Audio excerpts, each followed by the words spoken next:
As with most things, the price of oil is mainly dictated by supply and demand.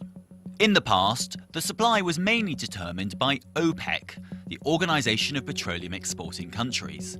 The original group included Middle Eastern nations, but has grown to include countries across the globe.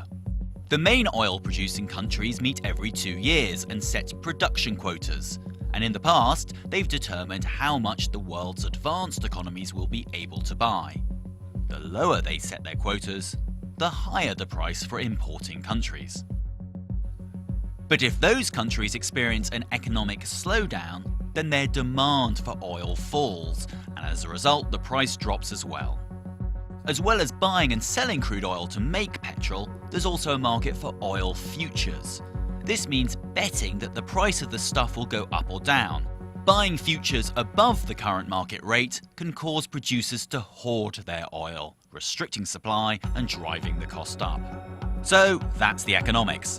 But what about the politics of oil? In the 1970s, OPEC stopped supplying oil to the US and other Western nations over their support for Israel. That forced prices up. And political instability in the region, which can slow down supply, has caused prices to spike periodically ever since. Ever since, the US has been trying to become more energy independent. They've become the world's second largest oil exporter. But one day the supply will run out, and in the meantime it'll become more expensive to extract. So now the US is doing more and more fracking. That's getting natural gas from the earth. This could reduce demand for oil in a big way and mean the era of OPEC's power at the pump is at an end.